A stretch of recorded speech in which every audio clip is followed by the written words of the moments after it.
नाशिक महापालिकेचे सर्वात मोठे रुग्णालय असलेल्या बिटको रुग्णालयामधील समस्या प्रश्नांवती शिवसेना ठाकरे गटाच्या वतीने रुग्णालयाच्या प्रवेशद्वाराजवळ तीव्र आंदोलन करून निदर्शने करण्यात आली। यावेळी तिरडीवर मृतदेहाची प्रतिकृती ठेवून बिटको रुग्णालय प्रशासनाचा निषेध व्यक्त करण्यात आला। नाशिक महापालिकेचे बिटको रुग्णालय हे गोरगरिबांसाठी महत्त्वाचे रुग्णालय समजले जाते।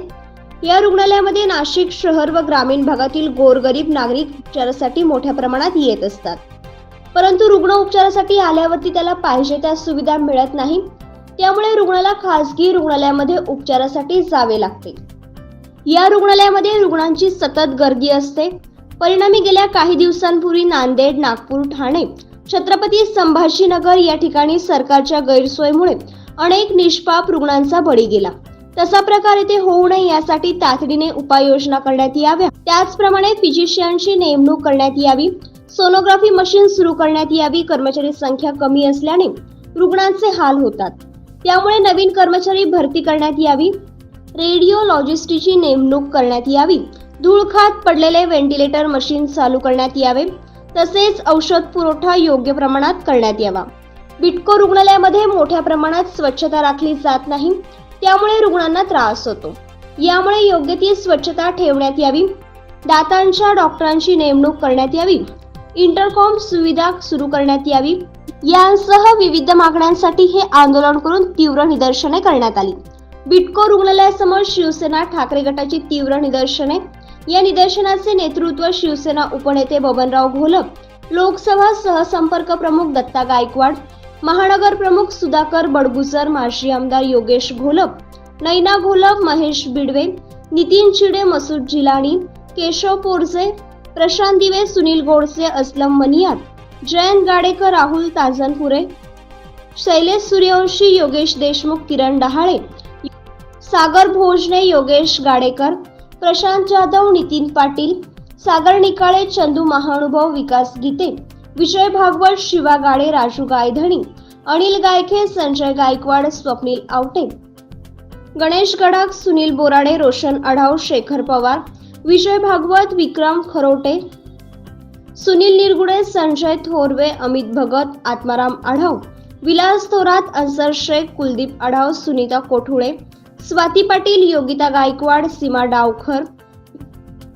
ज्योती गोडसे, गायत्री पगार, स्वराज खेलकूर, सुवर्णा काळुंगे, निलोफर शेख, अनिता गायके, युवा सेना जिल्हा प्रमुख, बाळकृष्ण शिरसाट, आकाश उगले, निलेश शिरसाट, दीपक जाधव, संकेत लासुरे, सुदर्शन चन्नानी, अर्जुन निस्ताने, राहुल बोराडे, उमेश शिंदे, स्वराज खेळूकर, प्रतीक आल्हाट, सुमित उगले, सुधीर नेहाते, रवींद्र भोसले, मंगेश पोरजे, वणीकर मामा यांच्यासह नागरिक मोठ्या संख्येने यावेळी उपस्थित होते।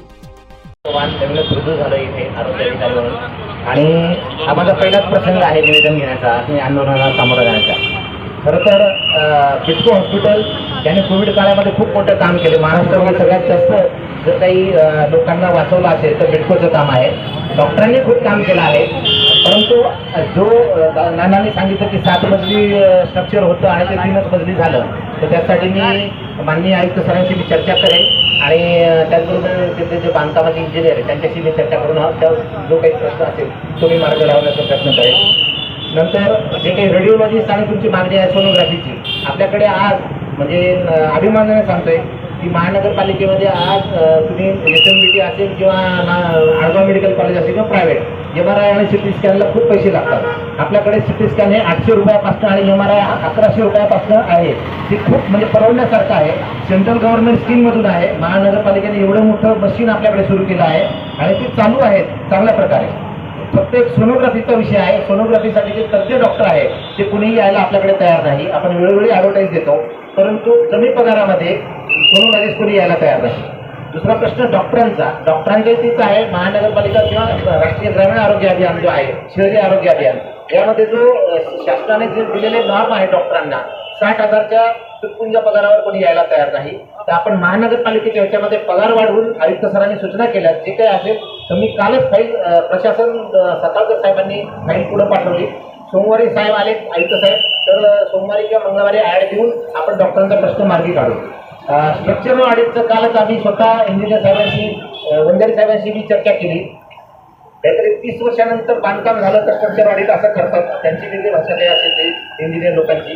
तर त्यामध्ये तरी पण ते बोलले की काय असेल त्या त्रुटी 7 कोटी रुपयाचं काहीतरी टेंडर आलं आहे आणि ते काहीतरी ज्या टॉयलेट आहेत हा मोठा प्रश्न होता की ते सगळं इंग्लिश टॉयलेट आहे ते आपल्या ग्रामीण भागातले आणि इथल्या लोकांना जमत नाही, तर ते काहीतरी चेंज करायचं आणि जे काही डोअर्स आहेत ते काहीतरी स्लायडिंग गेट्स वगैरे तयार करणार आहेत, जे काही छोट्या मोठ्या त्रुटी आहेत ते त्यांच्यासाठी ते करणार आहेत. तिथे कर्मचारी आपल्याकडे नोकर भरती 2008 पासून नाही महानगरपालिका. ठिकाणी शिवसेना युवा सेनाच्या वतीनं तीव्र असं आंदोलन या प्रशासनाला जाग येण्यासाठी शिवसेनेने या ठिकाणी केलं.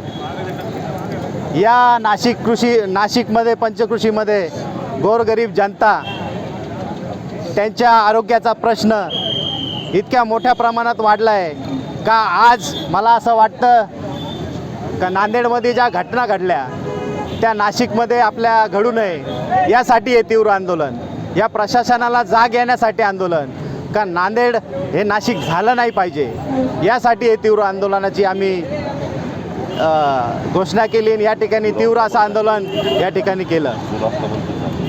आम्ही या सरकारकडे प्रमुख मागण्या, या प्रशासनाकडे प्रमुख मागण्या म्हणजे या हॉस्पिटलमध्ये फिजिशियन डॉक्टर नाही. 6 वर्षापासून जेव्हापासून हे BJPचं सरकार आलं तेव्हापासून फिजिशियन डॉक्टर नाही.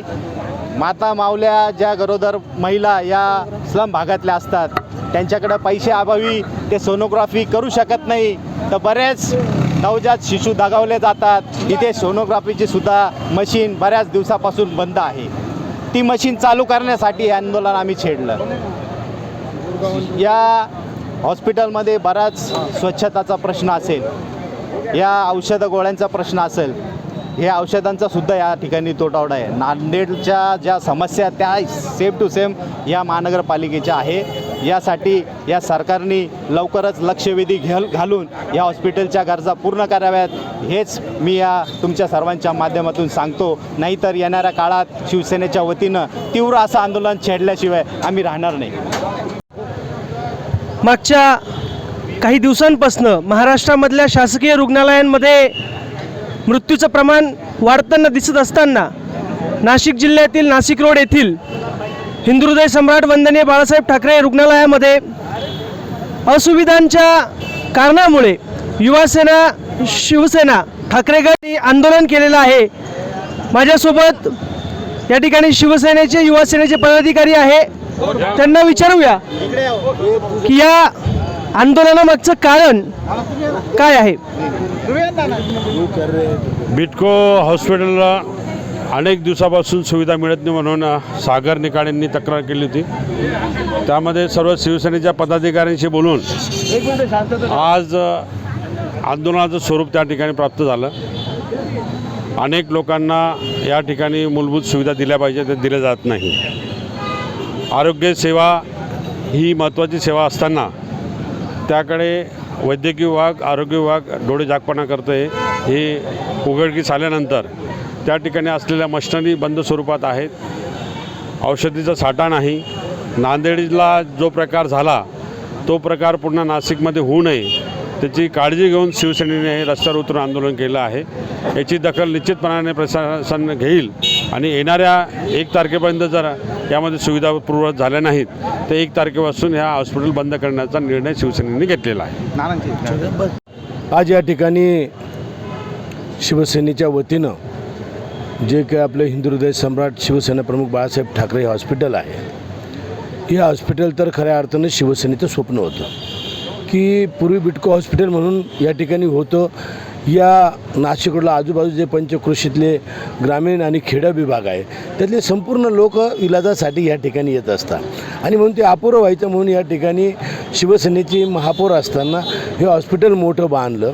ह्या हॉस्पिटलमध्ये अनेक सामुग्री जी काही लागते डॉक्टरांना ती उपलब्ध आहे, त्यावेळेस ती आणलेली आहे, परंतु आत्तापर्यंत ती उघडली नाही. त्याचं कारण आता आमचे शहर प्रमुखांनी ज्यावेळेस विचारलं आरोग्य अधिकाऱ्यांना त्यांनी सांगितलं की बुवा स्टाफ आम्हाला मिळत नाही. त्याचं कारण बरोबर आहे त्यांचं की जी पैसे त्यांना द्यायला पाहिजे ते दिले जात नाही आणि म्हणून चांगला कोणी त्यात तज्ज्ञ डॉक्टर त्या ठिकाणी येत नाही. परंतु आता जे काही घटना आपण महाराष्ट्रात बघतोय, नांदेडला झाली, संभाजीनगरला झाली, त्याची परिस्थिती नाशिकमध्ये उपलब्ध होऊ नये या दृष्टिकोनातून आमचे शहर प्रमुख असतील, जिल्हा प्रमुख असतील यांनी या ठिकाणी काळजी घेतली. समृद्धी हॉस्पिटल असेल, सिव्हिल हॉस्पिटल असेल, या ठिकाणी देखील 1 महिन्याचा औषधाचा साठा फक्त 1 महिन्याचा आहे. याची काळजी त्यांनी केली पाहिजे, अन्यथा भविष्यात त्रास होईल. आणि ह्या हॉस्पिटलमध्ये जे काही आंदोलन केलं आहे, जे काही मागण्या आम्ही केल्या त्या मागण्या मान्य कराव्या, अन्यथा या ठिकाणी मोठ्या स्वरूपाचं आंदोलन होईल. याची जबाबदार त्या ठिकाणी प्रशासन. लोकराज्य न्यूजसाठी रवींद्र जाधव सह शुभम मुठाळ, नाशिक.